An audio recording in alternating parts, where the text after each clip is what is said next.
Hello, Jason. Hi, how you doing? I'm not too bad, thank you very much. It's a real pleasure to have you here. And just for the folks at home, I want to explain that this interview with the wonderful Kingsley CBE is actually acting as a companion piece to an interview that he filmed a couple of weeks ago now with my friend Michelle Franklin over on her YouTube channel. So do go and check that out, as it will cover undoubtedly slightly different things to what we're going to be talking about today. But it was a fantastic interview, and it looked like Jason had a good time. So hopefully we can at least match that today. Did you? Did you? I mean, was it? How did you come across Michelle? Just quickly, was it just Well, happenstance? if I back up a bit, so no, I'm the CEO of my own big computer games companies. We make lots of big computer games like Sniper Elite and Zombie Army, and we've got a new game called Atom 4 coming out, Yeah. Sniper Elite coming out. But I also have my own YouTube channel, Modern History TV, which is have my own horses.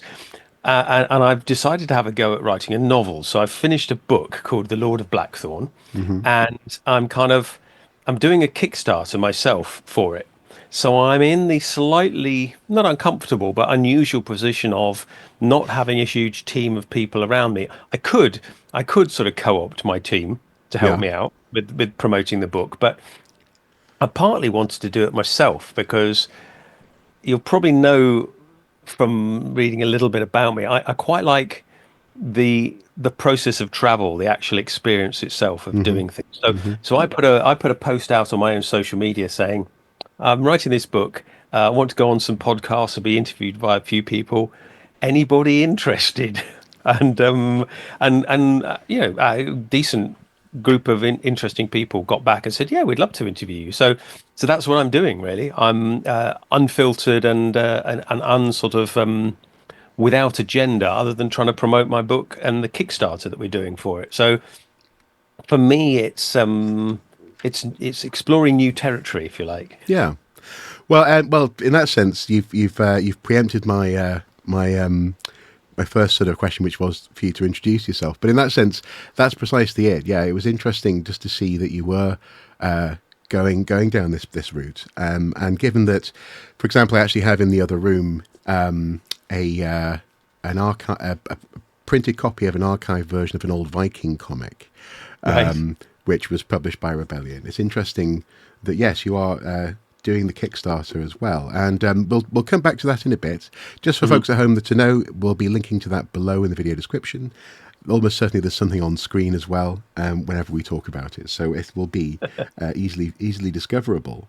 But you mentioned being, in that sense, a CEO of Rebellion and connected to. Well, it's Rebellion developments, isn't it?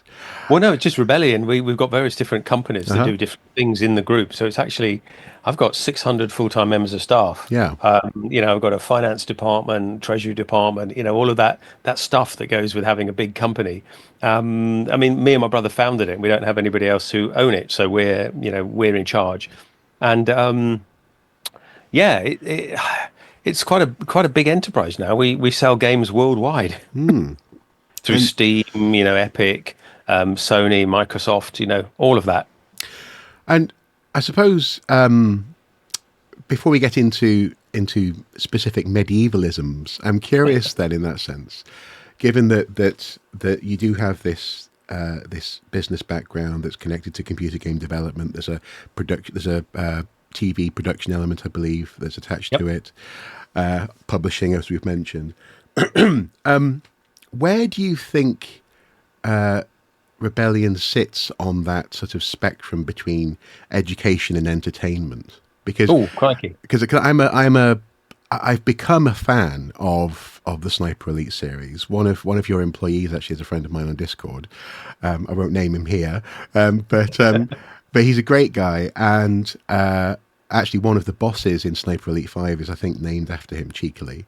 And what I found really interesting about it was the way in which playing a game set in the Second World War, clearly with a very over the top protagonist, is riding a curious line because it feels somehow like grim warfare, but at the same time, it's also got that sort of boys' own 1960s, 70s adventure serial thing going on. So where do you see Rebellion and its relationship with history, and in that Well, sense, storytelling as well?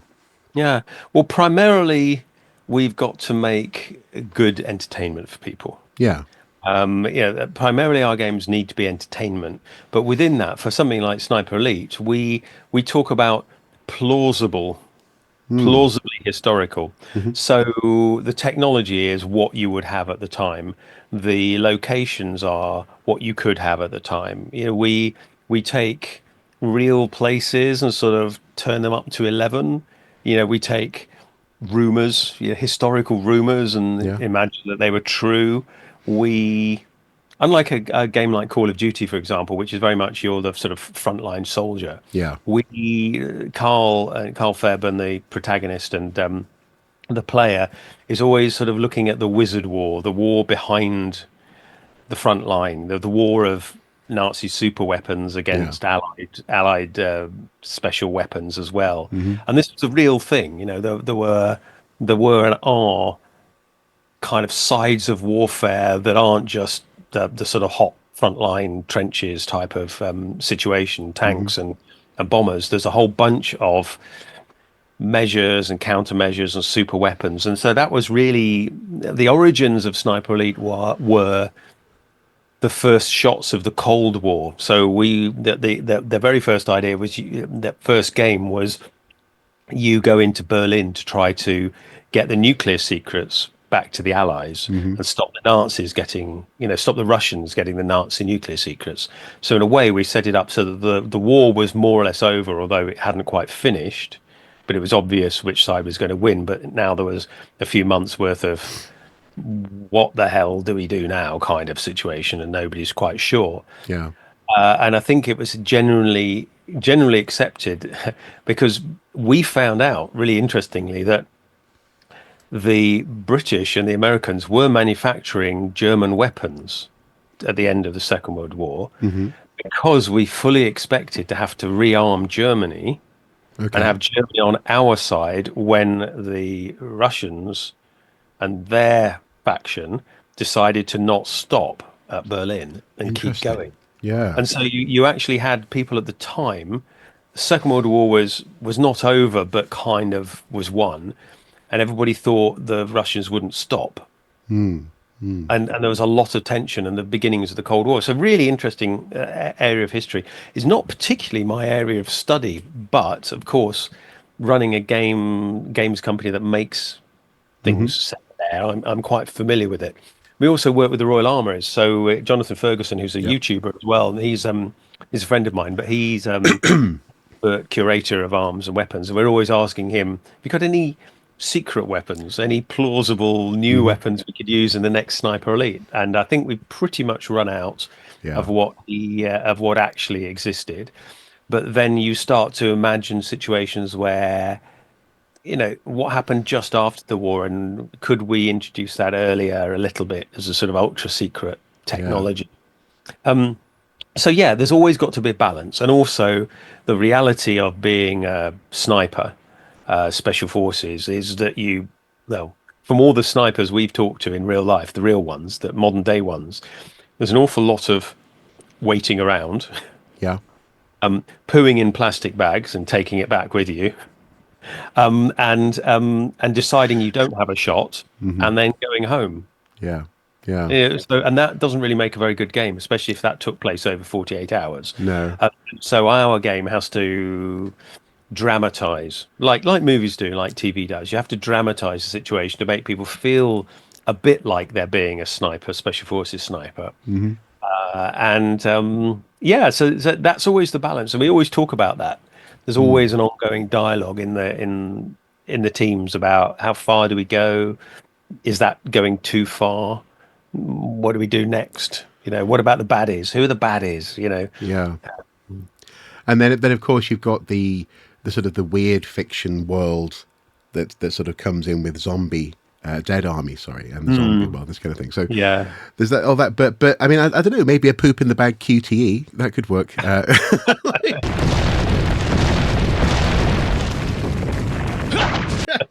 for a future Well, yeah, well, it was interesting. One of the things that we found out from real snipers is they often have a mantra that they talk to themselves or game. say Yeah. out loud, and some of them are very darkly humorous.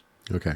Yeah. There was one chap, I can't even remember his name, so I don't know. And again, I don't know whether this is true, but he told us that one of his colleagues, before he pulled the trigger, used to say, "Good night, Mr. Bond," before Okay. he got somebody. Interesting. As if he's sort of playing the role of a baddie in a James Bond movie, which is sort of intriguing. Yeah. Uh, Psychologically well, interesting. Yeah. yeah, and the other one was, "This is going to spoil your day. Pull the trigger." Yeah. Which is more direct. So I think there's in real life sniping and special warfare, there's a huge level of psychology which we don't delve into in our No. games, No. because people don't want to know about post-traumatic stress and how people are damaged psychologically by war. And war is horrible in Yes. reality, but sometimes necessary, I suppose. Yeah. Absolutely. And I mean, in all seriousness, that in recent months I have found myself playing the game unironically, just Mm. thinking, I'm just going to just get some stress out, and yeah. But no, that's interesting. And the reason I ask about that is that obviously you have written this book, Lord of Blackthorne, Lord of of course. Blackthorne, Yeah, the yeah. Lord of Yeah. Blackthorne. And there's some nice blurb here on rebellionpublishing.com. It is the tale of a young knight and his journey through a high medieval landscape where magic might still exist, Mm. and the old tales of dragons and monstrous beasts he heard at his grandfather's knee may not be fables after all. Ellipsis, ominous ellipsis. In fact, that itself is intriguing, not least because of that aspect of balance. In that sense, it feels like you're you're sort of teetering on something quite playful and sort of fantastical and wonderful there, which actually is quite familiar to me. I mean, I'm originally from North Wales, and it's a very storied landscape that you come from when you're there, especially when you're listening to the stories of the landscape and the castles and this kind of thing.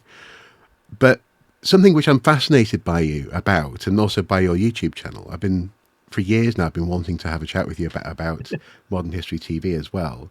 And I'm not just sort of jumping around here. It all comes back with this idea, or this question of your focus in terms of people and the medieval world.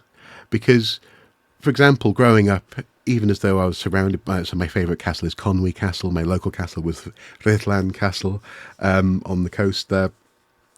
But the focus is almost always one of a top-down. History's focus tends to be about the kings and the feudal system, whereas archaeology, being an archaeologist, tends to be bottom up, and it feels a little bit as though your interest in terms of what appears on your YouTube channel when it comes to things like talking about shoes, toilets, soap, access to inns, food, junk food, peasantry, and travel, seems to have a bottom up interest. Would you say that is fair? And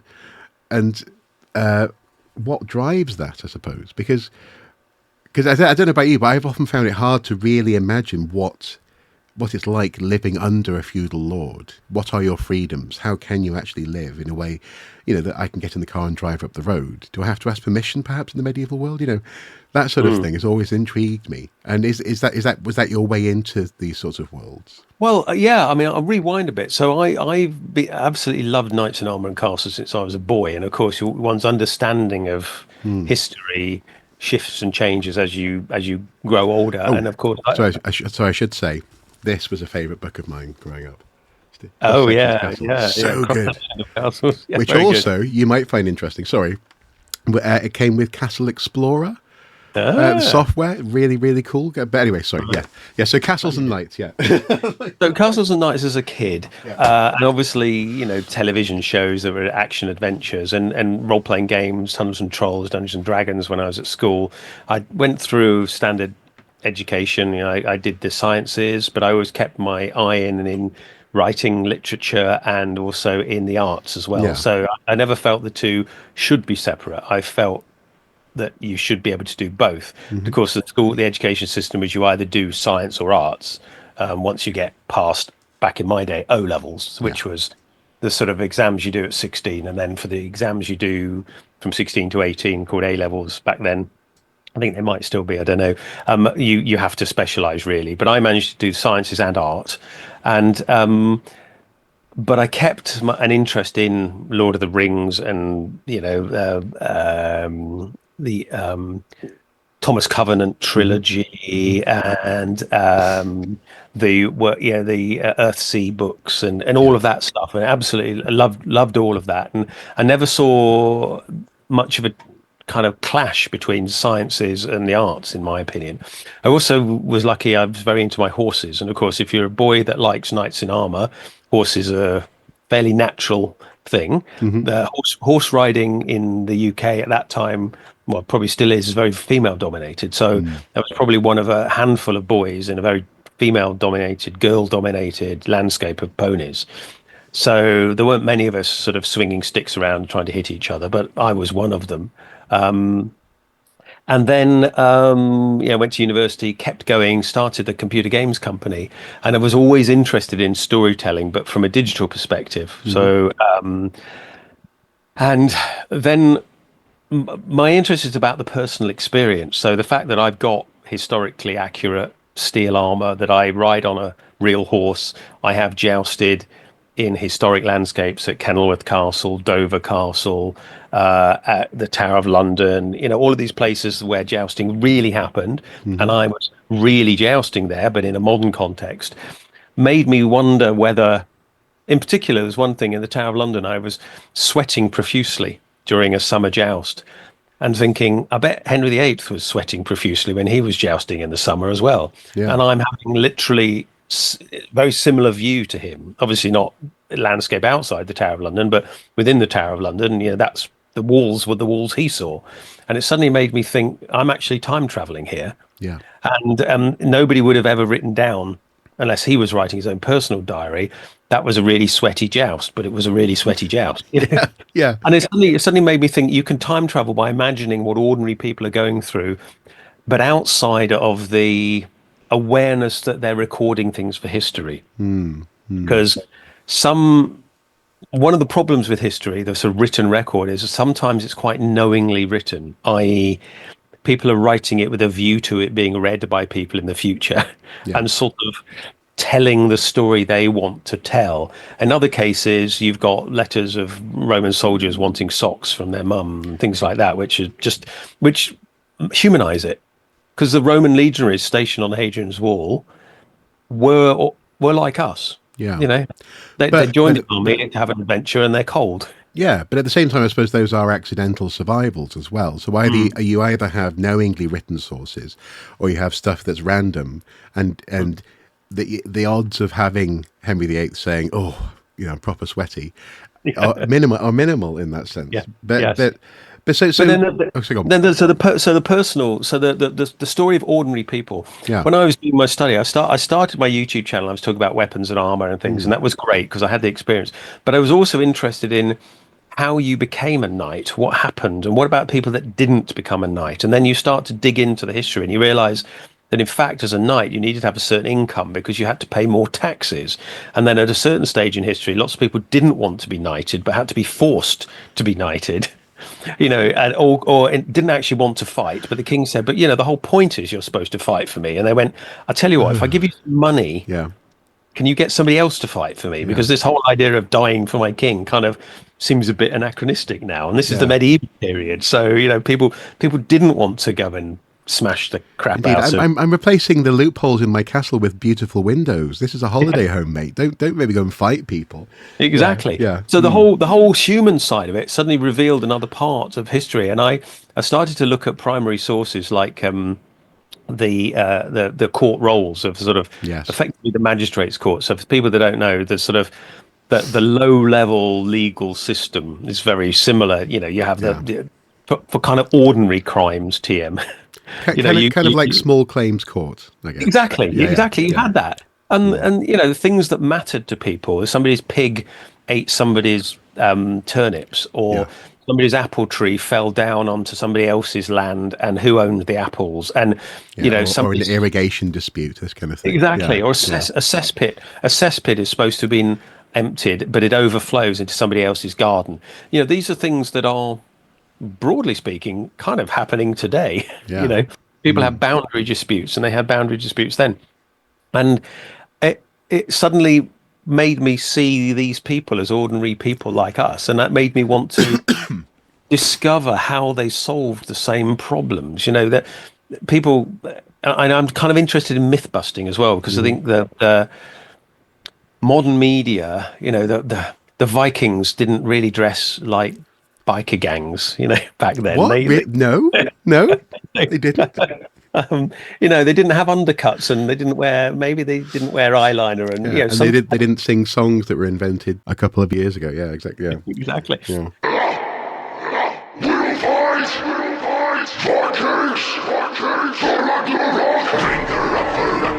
So, and I'm interested in what's the reality then? What did they do? And then, of course, we know that history is reevaluated sometimes. Mm. The idea when I was at school, my sort of school level history was Vikings came over, slaughtered everybody, Yeah, and kind yeah, of stole land. Well, I think there's definitely some of that, yeah. but there's also a lot of settling and a lot Mm. of exploring and a lot of deals done and a lot of Mm.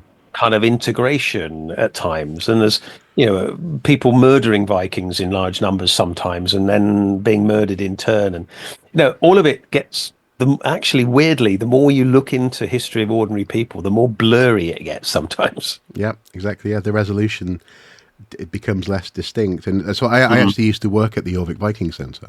Ah, okay. So I was every day I was dressing up as a Viking, and in that sense, not dissimilar to some of the clothes Mm. that I've seen you wearing. And something that was really interesting doing that was the way in which just simple little revelations would come about. So the fact that your shoes, for example, out from that time period, they have no grip. There's no leather. There's no rubber sole. This kind of thing. They tend to be quite smooth.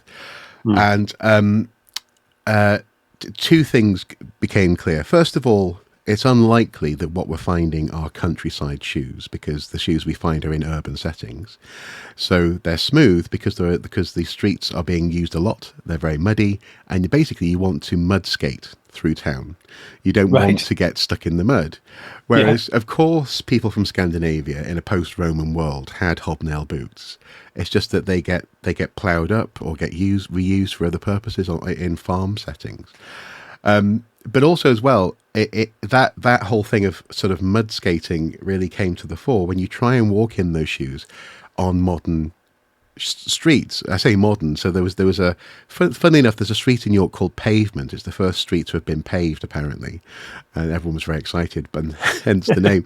But then just next to it, you have the Shambles, which is all the cobbles, and trying to walk on cobbles in a period appropriate shoes is very dangerous.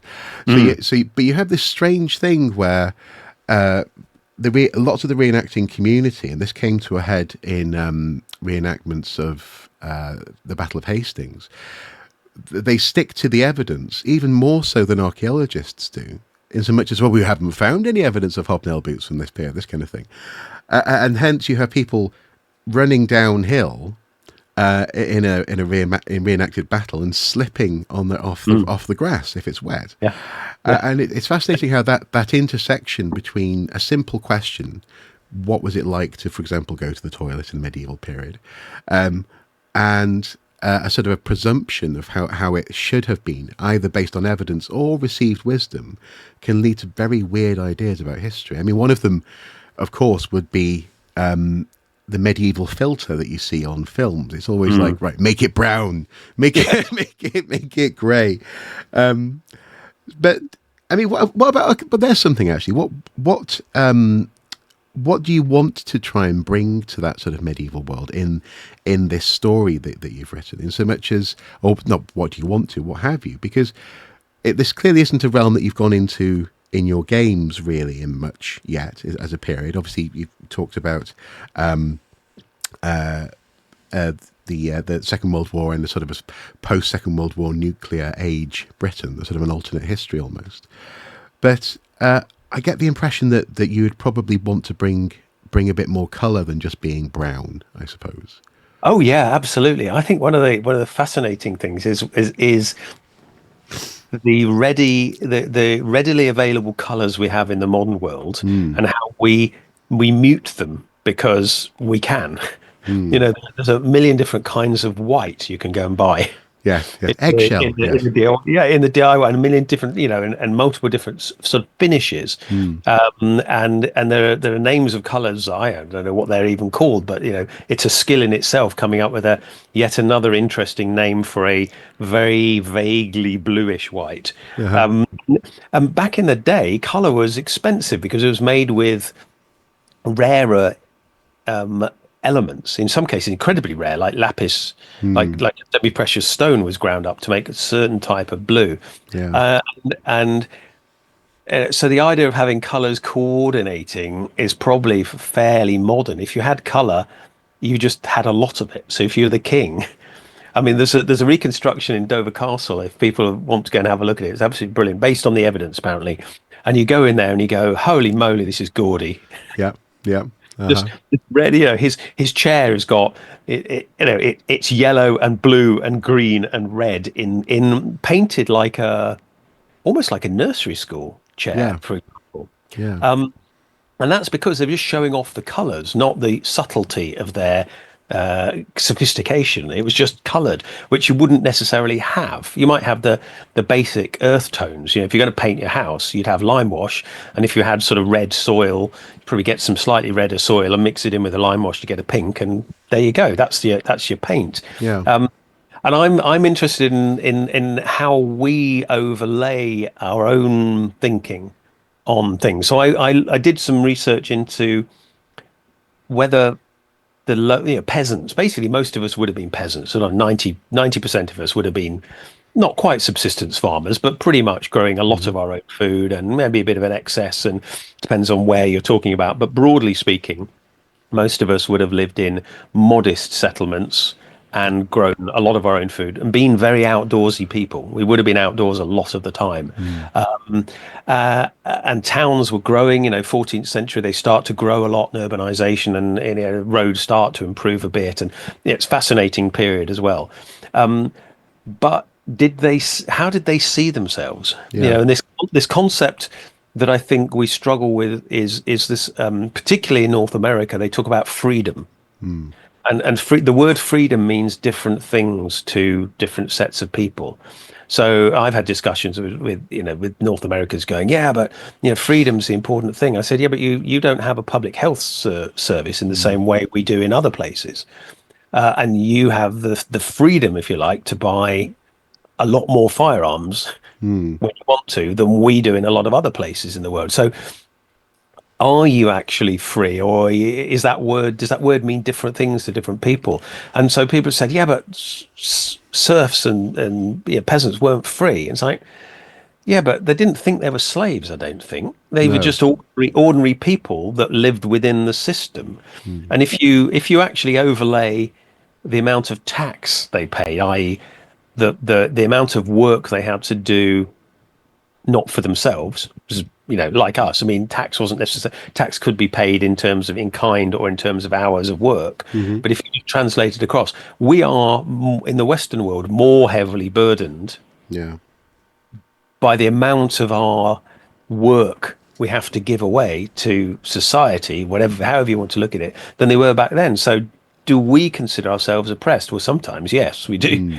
Mm. But most of the time we don't really think about it. We sort of get on with the jobs and get on with doing podcasts or listening to podcasts or doing videos or going to work or having a coffee, all of those things. And only occasionally do you stop and go, am I a slave? Yeah. The system. Yes. Yeah. And Um, and then you probably ignore it and move on. So I'm interested in ordinary people, partly because I know what it's like to ride horses and stuff, and I always want to know what it's not like not to ride horses sometimes. yeah. Well, and actually, speaking of which, this morning I happened to catch a video that you did about, I think, whittle sticks. With Oh the sort yeah, of yeah. a way of monitoring tax Tally systems. tally sticks, the Tally tally stick. sticks. That's it. Yeah, Tally yeah. sticks. Sorry. I'll link to that at the end of this video. You can click on that, guys, if you want. But very much connected with that sort of alternate ways of bureaucratizing your life that isn't something that people would necessarily think of today. But unless it's just as important, or dare I say even invasive. It's crucial to get along in that society. But it's interesting because the reason why I mentioned colours is that, so just behind you, you've got that tapestry there, which I've seen Yeah. in a few interviews you've done now. And it itself, though, is quite muted, isn't it? And it's interesting how, That one, yeah, that one is. I think it's a modern reproduction. So I think one of the problems we have with history is a lot of it's faded, yeah, yeah. Sorry, over and by time. that's not a criticism, by the way. But yes, as you say, it's faded. Yes, so go on.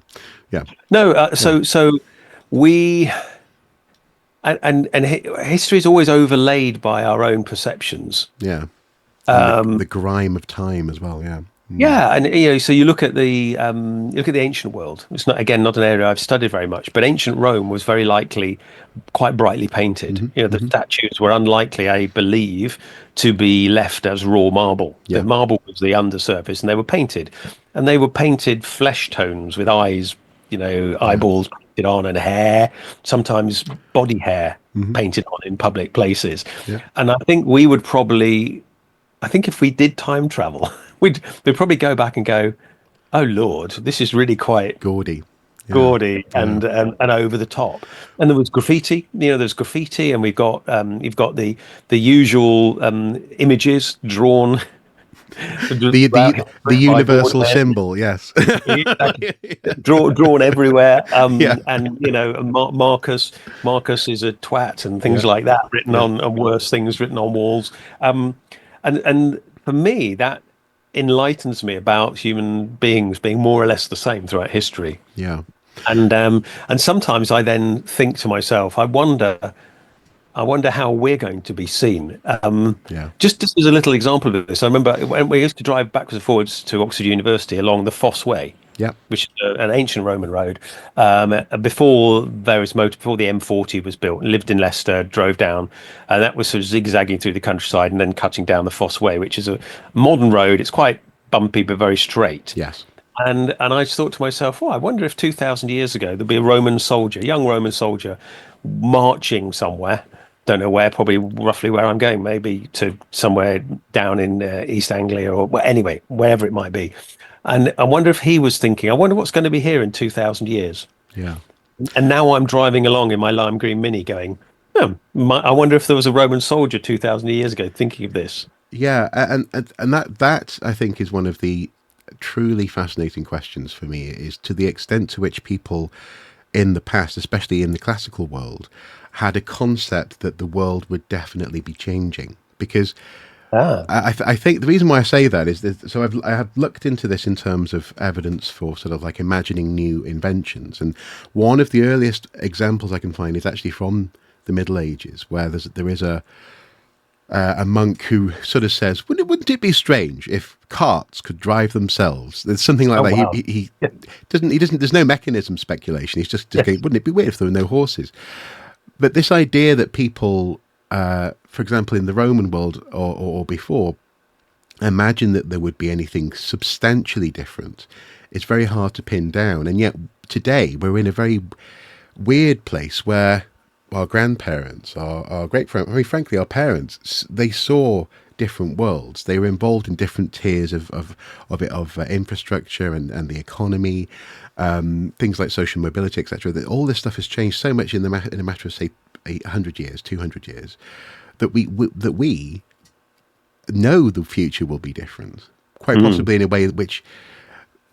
And it's not to say that people in the past were daft or incapable of imagining it, but they didn't have the same demonstration of change throughout their mm, lifetimes, perhaps, yeah. as we're often exposed to. Mm, And that thing about, I wonder what it's going to be like in 2,000 years time. I mean, an example, you talk about graffiti. One of my favorite things about Pompeii and its graffiti is there's a character called Julia Felix, who's an owner of property at a time when women weren't allowed to own property. And she got around this, did Lucky Julia, by owning the man who owned the property. So right, she owned a slave who she gave the property to by name. right. So he had property, but obviously he Mhm. was someone else's property. Yep. But we know this partly because of the graffiti, but also it reminds me of this was a few years ago now, probably 2012, 2013, something like that. On the metro in Wallsend, I was getting onto the train, and someone had daubed on the wall. You have to excuse my my French, folks at home. Fuck the Tories, and very quickly it was scrubbed off the wall. And I thought it's a shame in some ways, because that stuff where people were insulting others, actively doing political campaigning in very crude ways, that stuff did survive in places like Rome. But I get one more thought that comes to mind based on what you were talking about, though, is I don't know if you recall, but when the Rome HBO BBC dual production TV series came out, one of the main complaints from reviewers was that where is the city of marble? Where is our glorious? Where is this vision of Rome? And well, it wasn't there yet. It looked more like a riot of colour and dirt and people and flesh, and it wasn't this sort of 1950s Hollywood production of Rome. And that insight is, I think, has to be crucial, because, for example, when it comes to castles, lime washing, one of the things that lots of people they often freak out about is when you show them a picture of a castle that's white, they go, what? Because they're used to it. So it's almost the inverse of the marble sculpture in that sense, isn't it? Yes, absolutely. But I that some of the stuff I that's what I talk about a little bit in in my YouTube channel as well. But but when one was making a sort of fantasy world, it's funny you should talk about that, because the beginning of the book, it features a castle that's newly built. The chap has not got permission from the king to crenellate. Oh, okay. And there's the very beginning of it is this is part of the kicking off of the story. It's like, why hasn't he done this? Because it's simple. He just has to pay a little bit of money, and it's a formality. Yeah. But the formality represents fealty. It represents the system. And if you break the system, it becomes very serious, and then there are consequences and everything. So, and our young knight talks about the surprising whiteness of the stone. Yeah. And how expensive that stone is, because it's not the local stone. Yeah. Somebody's shipped in this expensive stone to show off his power and wealth. Yeah. And I think conspicuous consumption has always been a thing. It's a thing now. People drive Ferraris, through London, where there's no point, because you can't get go over the speed bumps. No. Exactly. I mean, it's really silly, but it shows off. It shows things off, and people did that back then, and they bought special horses that weren't very comfortable but looked showy. And there's a whole thing about white horses in history, because white horses usually they're harder to keep clean. Yeah. The whole thing. And if you've got a clean white horse, you've got staff, and you can maintain it. Whereas a brown or black horse, you quickly give it a brush, and nobody notices the muck stains on it. And so is that part of your trick then? Is that you try to explore what's inferred very quickly in a cultural way to people previously, but you just sort of explore it a little bit. So the inference of a white horse actually implies several layers of thought there. Yes, well, we think it does, but there might be people that just had a white horse because they like the horse, And are we putting too many layers on this? I think it was the author of A Secret Diary of Adrian Mole. There was she did Sue Townsend, I think, great books of an era, but she did an O-level paper in her own book, and she got a passing grade, but it wasn't a very good one. And one of the questions was, why did the author choose blue curtains in his room? And of course, she was the author, so she absolutely knew the factual answer. The answer was, she just wrote it down because she looked up and she had blue curtains, so she wrote down blue curtains because it's another word, and she was trying to get to a word limit that day. But the correct answer, according to the literary studies, was that it reflects his mood. And I see. Yes. And the blue was chosen because it's sort of isolating color and cold, and he's separated from society, that kind of thing. And she was going, no, and I'm the author, so I can tell you I didn't. And so sometimes we put too much onto it. But I also like to speculate as well, and sort of take things and try and build a story around it. So I wanted to tell people about what you might do if you visited an inn. You say medieval traveller, and what was an inn like, and explaining what they do and their travel stops. Basically, they're like motels, and Yeah. of course, everybody would have animals, or many people would have animals. So you had a whole section of animals, and then because my mind works like this, I was thinking, but in Dungeons and Dragons or Dungeons and Trolls, you'd have all sorts of exotic animals. Yeah. And I suddenly thought, you know what? In a fantasy setting, you'd have inns because you've got travelers. You'd definitely have inns close to the frontier because you've got adventurers coming in and out with ill-gotten gains. Hmm. You'd have a whole society and a system set up to look after their exotic animals too. Yeah. So and some of them are carnivorous creatures. So Yeah. you've got to separate those out, and you've got Some can phase through the wall. I mean, yeah. And how do you ostlers deal with unicorns yeah. and small dragons, or giant riding saber-toothed tigers? And Mm. and it suddenly occurred to me there's a massive thought experiment you could do there, because Yeah. it's like, oh, okay, so maybe some inns only take take the carnivorous riding beasts, but they Hmm. won't take any of the others because they're not designed for it. Or they charge you more. It's like, I'm sorry, mate, you've got your saber-toothed tiger. That's going to cost you twice as much as Yeah. somebody with a dog. Last time we had the saber tooth in, oh, it was a bloodbath. Yeah, Exactly. exactly. And you suddenly think there's really interesting human level stories Yeah. about just the historical reality, then sort of overlaid on a fantasy landscape. Mm. And I want to do a piece on economy as well. The Yeah. economy. Yeah. I was looking. One of my areas I'm trying to look at and try and find stories about is the fall of Rome and the Roman legions leaving England. And it Yeah. appears that the setting is very very checkerboard. It's not like everybody just left. It's Yeah. like some places people seem to have just left. Other places seem to keep going more or less Roman Hmm. for a few generations, slightly shifting and changing, and Yeah. and there doesn't seem to be much of a pattern there. And what does a society do when nobody's making money anymore? Hmm. Because you've got the whole thing about coinage. There's a time when it doesn't appear that anybody was making coins that anybody trusted. So Mm. kind of money runs out. I mean, not in the way we haven't got anything to spend, but literally we don't have any coins. Yeah. So how Systems does of trade. Yeah. yeah, Yeah. how does systems of trade work when some people have coins? Yeah. Well, And it's funny you should say that. I've heard it described as a little bit, actually, funnily enough, a little bit like the way that the landscape that Mammoth occupied can be understood, and that is as a tartan. So there's a reason for mentioning this, but mammoth, a little bit like elephants today, sort of manage their landscapes. They right. trample certain crops. They result in different soil conditions and so on and so forth, depending on where they are. And it appears that mammoth didn't just occupy a band of sort of a place where you have like tundra becoming arboreal, but rather they seem to sort of actually actively mix it up, and it created this sort of these bands of interference and stability combined with a little bit of chaos.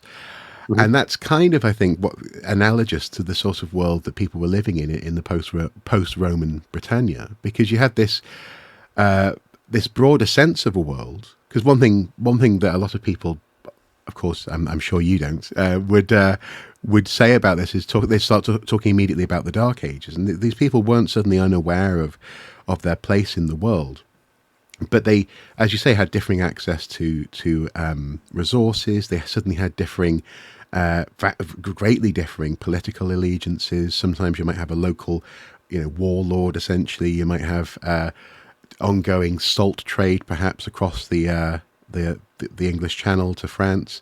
You might have, excuse me, you might have interests coming in from Scandinavia and sort of coming down, and there was all sorts of a variety of things happening. But I suppose the only thing we do know is that patchwork was being negotiated over the course of 200 years. Yeah, It yes. So wasn't. multiple generations. I mean, we're Yeah, talking about yeah. no, absolutely, and this it's one of the things that I often find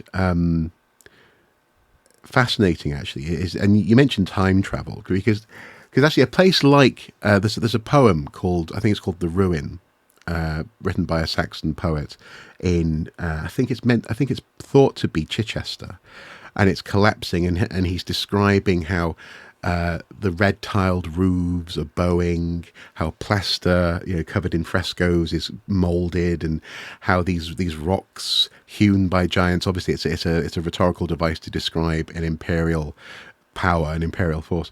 These halls must have been brightly lit, and so on and so forth. But it's a world, it occurs to me, that we don't really tolerate today. An analogy might be something like possibly Chernobyl and Pripyat, where you have buildings that are being reclaimed and no one is seeking to demolish and rebuild because they can't. It's dangerous. And I think there were towns in that sort of space in the post-Roman world that were ruinous, but but either people were living just sort of on the fringes. So, for example, here in Wallsend, we know that people moved away from Segedunum to Wallacenda and founded a whole new town on a tributary onto the Tyne. But clearly they were still doing things in the stables of the old Roman forts. So we find some evidence of people living in these structures, but the infrastructure itself sort of fell out of favour as much as it fell into ruin. And that whole thing, that's a question that I think lots of people are accustomed to asking about the future, is or what will happen, if there's an apocalyptic event or something like that. But that hinterland of the remnants of one civilization and the fact that people don't go away, they just change, is fascinating. But I would Yeah. explore that space by saying, so was that because they didn't really like the Roman stuff, or was it just not suited to them, or had they lost the will to maintain them in that way? Did it just seem unnatural, or was it that the skills had depleted a bit, and it's like that's going to require a really big piece of shaped wood, and Yeah. that's quite expensive to get. If we just use the poles we can get from Hmm. from the hazel coppices, that'll do. That'll do for now. Yeah. And then the other thing is sort of slowly falling down, and Mm. it's too dangerous. We don't know how to make the tiles anymore. They're too expensive, Yeah. and I find that fascinating because it's sort of was it just they couldn't be bothered, or was it that they didn't have the money or the time, the expertise? I think it's a combination Hmm. because you would have had, I mean, the great, the models from the 1950s and 60s would have had you thinking about civilization creating surplus, and that surplus allowing people the space to be a master potter or whatever, this kind of thing. And that sort of applies, I suppose.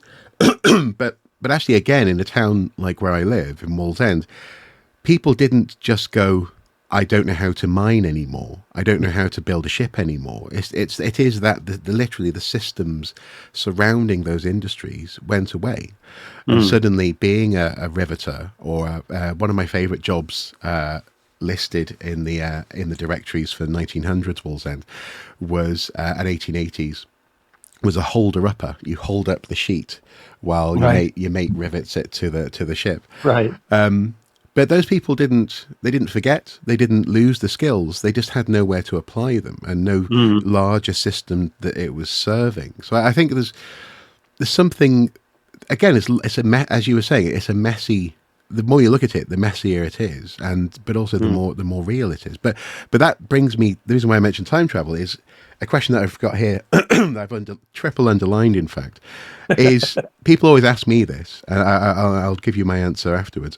Would you ever want to time travel if you could? Yes, I would love to. Uh huh. However, it would depend on the circumstances. I Okay. would say, Yep. yeah.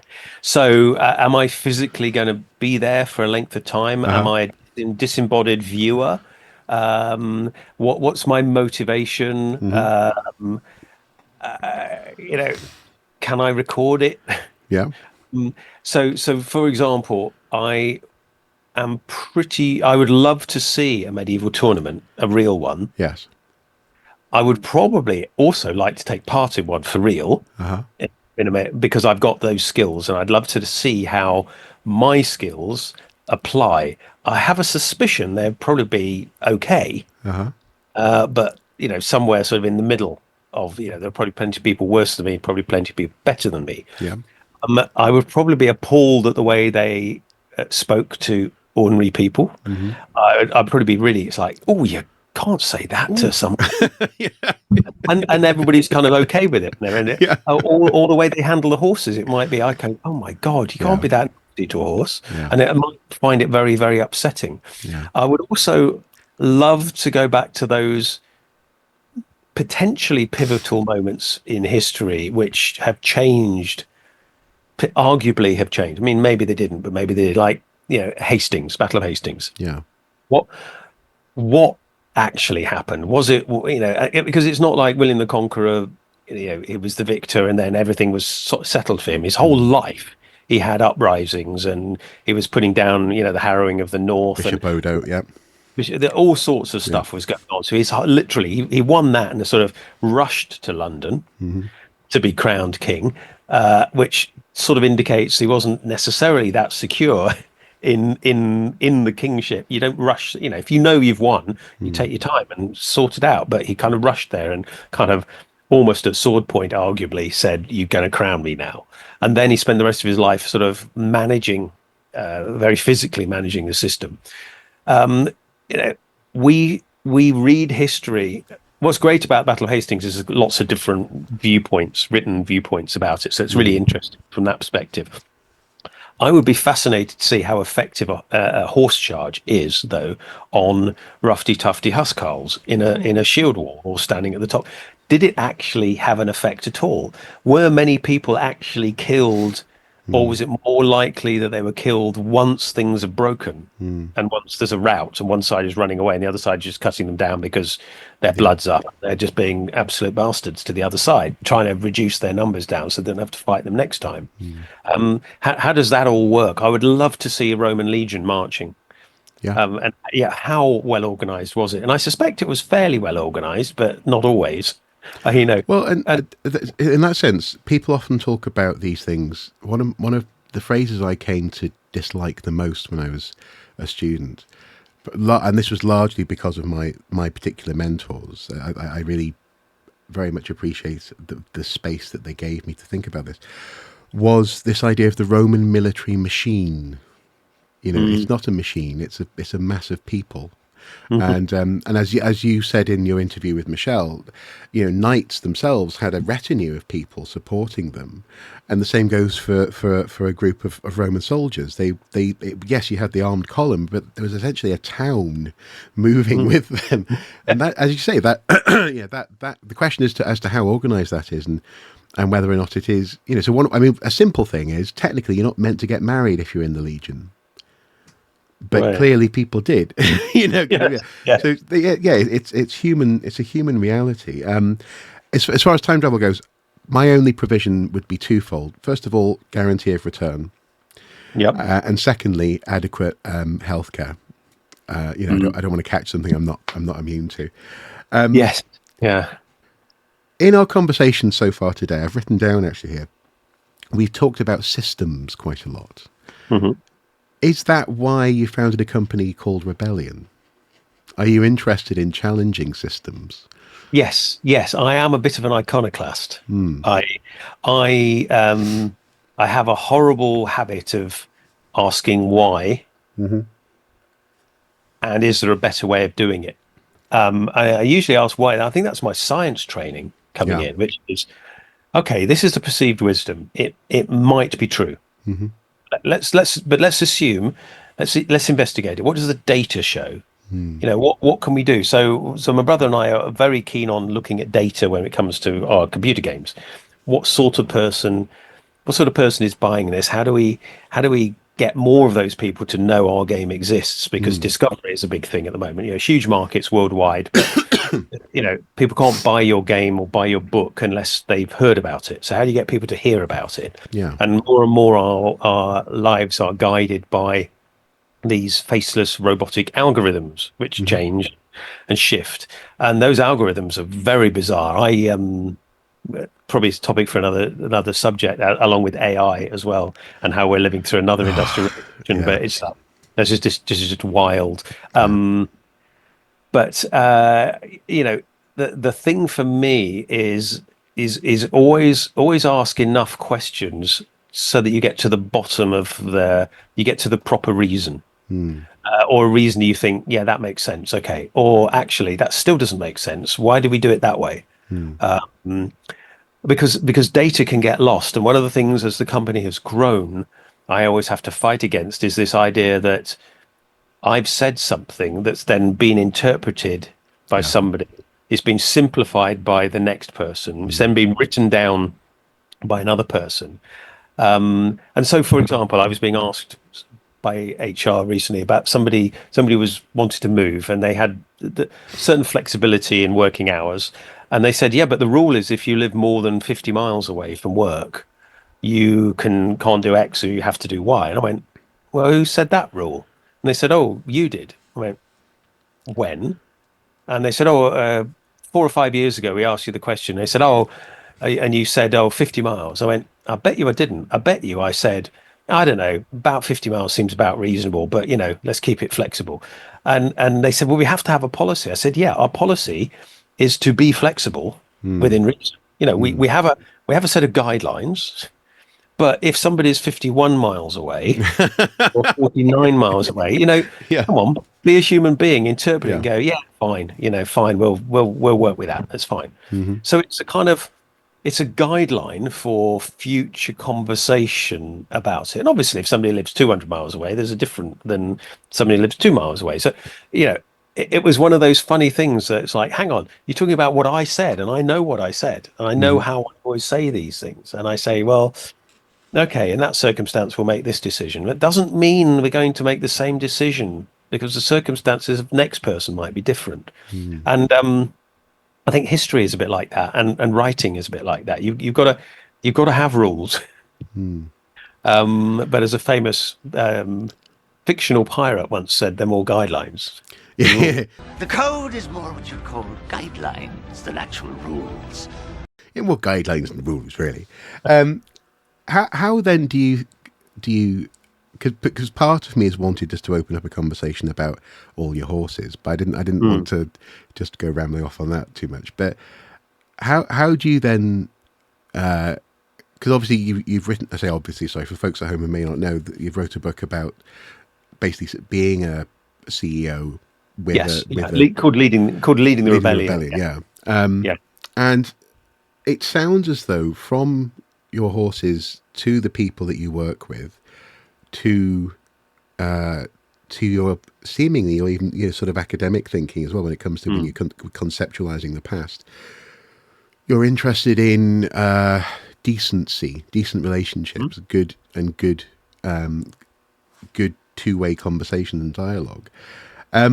How has that served you? How does that serve you in terms of doing all of this? Because it seems Very well. yeah. I'm blessed to be incredibly successful, and I think that comes with hard work, sure, but I think that's a bit of a shibboleth as well. I think you have to have hard work and luck and be in the right place at the right time, and then make good of the opportunities that are thrown at you as best you can, and rinse and repeat. Keep doing it. Keep working hard. But working hard on its own will not necessarily bring you success. You need luck on your side. You need to be, I got involved in computer games at the very beginning of the industry, and the industry has grown. So, I would have to do a really bad job to not grow at least at the rate of the computer games industry, but we've grown much faster. So it's definitely the industry is growing, but we've grown beyond that. So I'm having an additional positive effect, I hope, on what we do. But yes, I think decency and a decent human. Most human beings, in my experience, are decent to one level or another, and it depends on the circumstances. People can be having a really bad time, and you don't even know about it, and they're just being shitty because it's actually not you, it's them, it's something else you don't know about. But by and large, we're social animals. By and large, we need to communicate well with other people, and by and large, society is functional, even though you see moments where it's dysfunctional. There's a lot of dysfunction going on at the moment in the world, but actually, if you look at the data, there's an awful lot more functionality going on. People are by and large living longer. They're by and large healthier. They're dramatically wealthier. The idea of not starving for substantial number of people on the planet is, we're not going to starve, but there are still people starving, so we're not there yet. But that this sort of idea that everything's terrible is not the case if you look at the raw data, but there might be pockets of it in different places. So I also feel that in business, if you do good business, by and large, people want to work with you again. And also, if you do somebody over in business, you probably won't work with them again unless they've got no choice, and then they're working with you against their intentions. But you also don't typically know when somebody's saying something or not doing something, because they won't tell you they're not going to work with you again. They're just telling their mate, don't work with them, they're shit. And he goes, okay, fair enough. Yeah. And then he turns down the work with you. You won't necessarily know that. No. But sometimes, you say, I need a plumber. Has anybody got, yeah, so-and-so is really good. Okay, you phone them up. Or, somebody, or somebody phones you up and said, oh, I need a builder. Was that bloke you work with any good? No, I wouldn't work with them again. So you just quiet networks like that. And so it doesn't always work, and you can get exploited. But I think proportionately, doing good by other people gains you more than it loses. Yeah. And vice versa. And I think the media is very guilty of this. It tends to make C-suite. It's a very American thing, but the bosses are sort of other. And I think it has gone a bit wrong actually in the States at the moment, because I and a lot of my colleagues who are in charge of businesses that they built themselves could easily run multinational companies, as far as I'm aware. And they've got people running them who don't seem to be particularly good at running them, but they've kind of fallen into that position. And so running a big company does take a lot of energy and a lot of experience. You need to sort of know how to manage people, how to communicate well. But it's not rocket science. No. It's something people can train themselves for. You do have to be good at making decisions, though. You have to be comfortable in making decisions that may be wrong. And some people don't like doing that. Some people just don't want to make decisions. And we have it within our own organization. Sometimes people are very senior, but they don't want to manage anybody. Yeah. But they're very good at their job. And other people are very senior and are happy managing people. And so you, as somebody who is team leader like I am, you've got to try and fit the right people in the right place, because you get so much. It's so much more fun working with people that are good at their job and are enjoying it. It's just better all over. Yeah. No, and that's more or less the reason why I was asking about that. Is that it feels as though that's the sort of atmosphere that you guys try and encourage, and I think that's admirable. It doesn't mean you don't have to make the hard decisions sometimes. Sometimes you have to, get rid of people. You have to scale things. Sometimes you hire somebody and it's a mistake. Sometimes you start a project and the project doesn't work and you go, oh, God. But by and large, if you run a successful business, you probably make more correct decisions than bad decisions. But you can't, I don't think there's anybody that's ever been in any leadership position that has always made good decisions, no matter who they are. Alexander the Great, I'm sure, made cock-ups. I'm sure the Caesars made cock-ups and went, oh, Lord, that was a mistake. That Teutoburg Forest shortcut we took, we probably shouldn't have done that. Well, probably shouldn't have trained up the guy who went back home. Yeah. Well, yeah. Have you ever visited a deserted medieval village? No, I haven't. I've seen them in sort of LiDAR views, that kind of things, but no, I haven't, no. Okay, because I would. The only reason why I ask is that I think you would enjoy going to. There's a place called Warren Percy. It's a very famous DMV, and a thought experiment that I would encourage you to engage with, which I think again I find it fascinating, was just wondering where, if this place continued from the 1200s onwards, where would the sewer system come in? Where would the train line have arrived? How would this idea of how these places would become interconnected in a way that we recognise in this very isolated sort of little place that obviously didn't go beyond that point? Do we know when? Do we know when it was abandoned, or was it Black Death, or? I don't think it was Black Death. I think people were driven off the land. Okay. I can tell you afterwards by email, Right. and I'll put it on screen for folks at home. Okay. That'd be great, because Okay, yeah. sometimes these things are, X, and then sometimes they're not, and you think, No, oh, that's weird. I wonder why. And there's never an umbrella solution to every abandoned village. no, no, exactly. But often, a lot of them were Black Death, though. Hmm. So, in writing the Lord of Blackthorne, have you? The reason why I've been asking you all these questions about real world history, creativity, management, so on and so forth, is are you exploring a sort of a, because it's always a world of your own creation if you're writing fiction. Are you exploring a version of a world that you would like to see, or is it?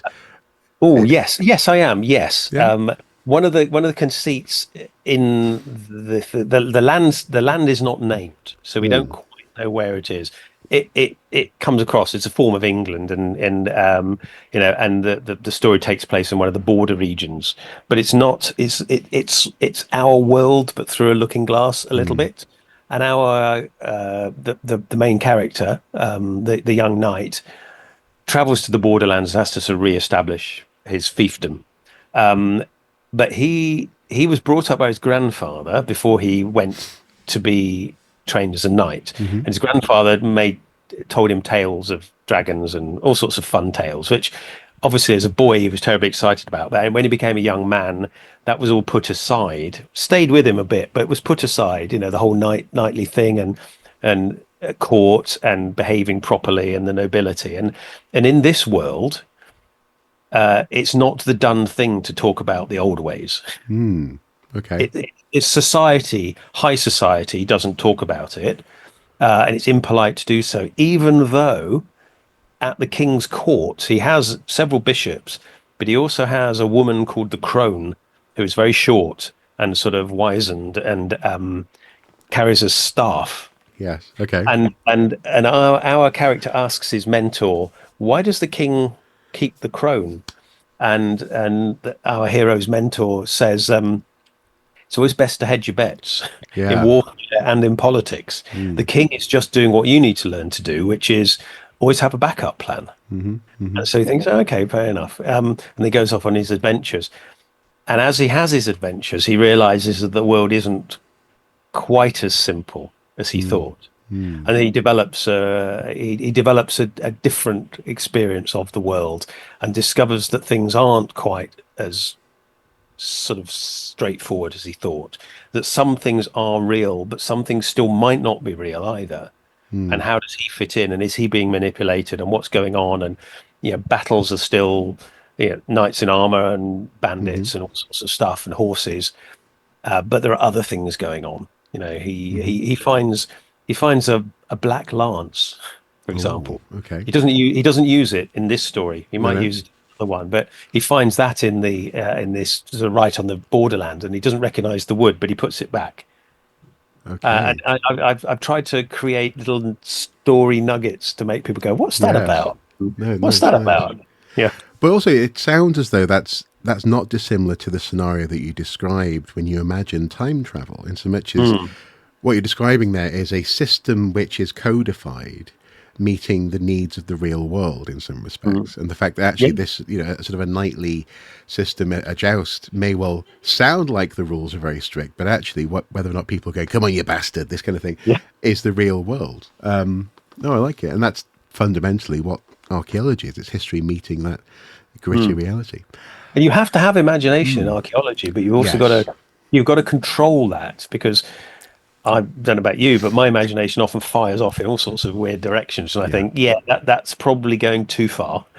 But this is interesting. How can we? And then you've also got to do that horrible thing of saying, "All right, does this make any sense at all? Is there any evidence whatsoever, or is this totally fanciful?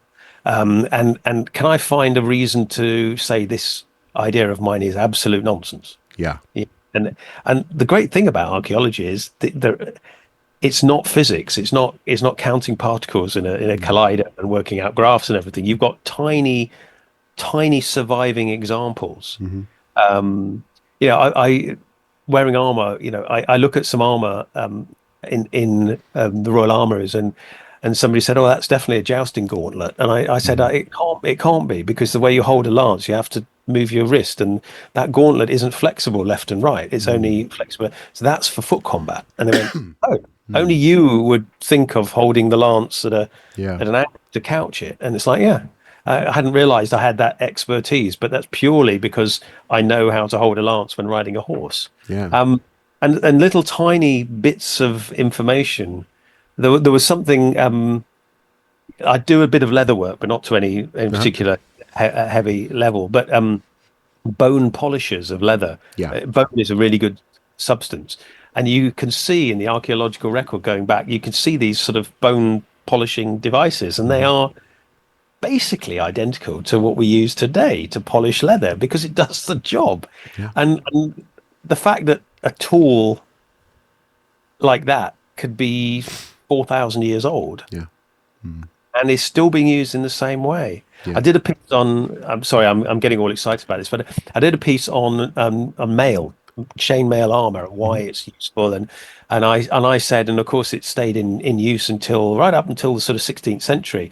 I was corrected by uh, various members of the police force who say they still use chain Yeah. anti-stab armor, Uh-huh. um, and people who do diving in dangerous Yes. situations Yeah. to protect them against shark attack. Yeah. And I suddenly thought, yeah, so I was wrong. I thought it's sort of not on the battlefield Yeah. anymore, But it's but still a it's great design for what it's used for. yeah, Yeah. yeah.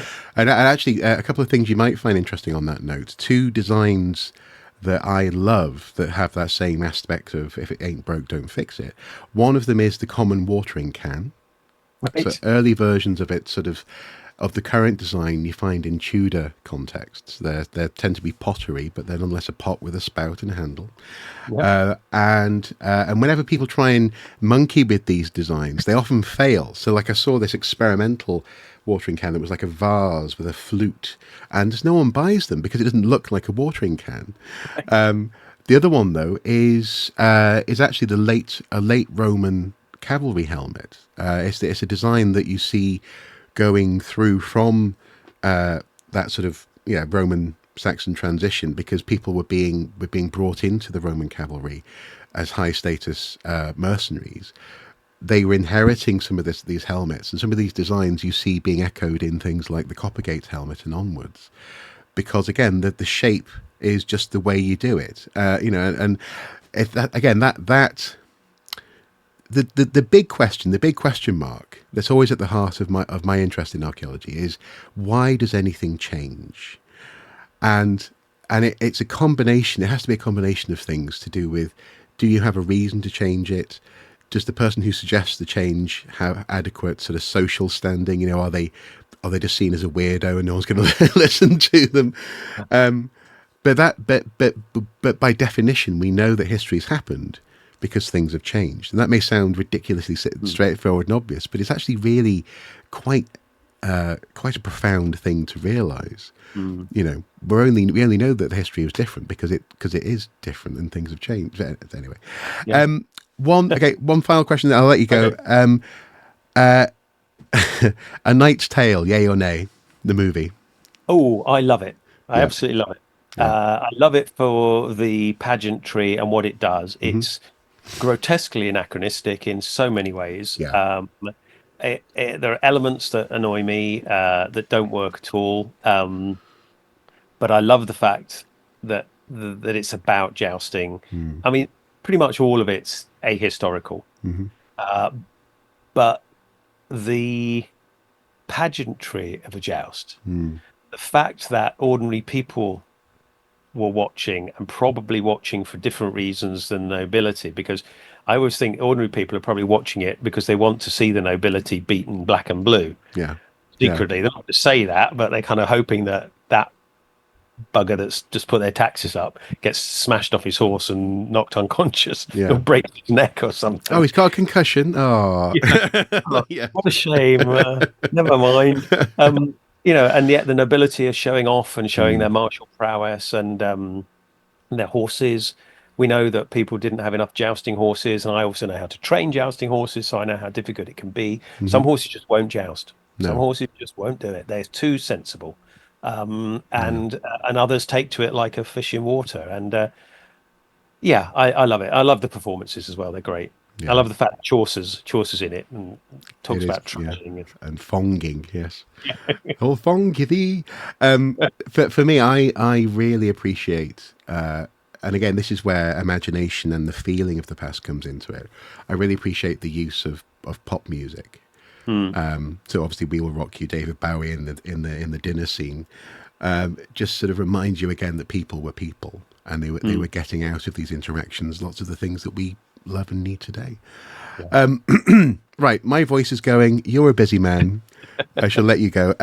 Obviously, guys, there's links below to relevant information about the Lord of Blackthorne and anything else. Do check it out. Is there one final thing you'd like to say about this endeavour? No, the key thing for me is that some people get to read it. What I would say is, like any author, give us a review. If you get a chance, just put a quick review down there, because again, our Lord and Master, the algorithm, likes to see reactions and engagement. And so even if it takes you 2 seconds just to go, "I liked this book, full stop," that's great. It was That's good. enough. Yeah. Yeah, exactly. Well, And thank you. that goes for any author at all. Just Yes. just if you like something, say it out loud Yeah. digitally. Yeah. But buying isn't enough. Yeah, absolutely. Well, thank you so much for your time today, Jason. It's been a pleasure. Maybe we'll talk again in the future. I don't know. I hope so. Yeah. I hope so. It's been really good fun. I love the idea of combining philosophy and history Well, and I feel as though there's more to talk about. That's the thing. there Yeah. definitely Yeah. is. Yeah. But yes, until next time, you do take care. Thank you so much, guys, at home for watching, and bye bye. Cheers.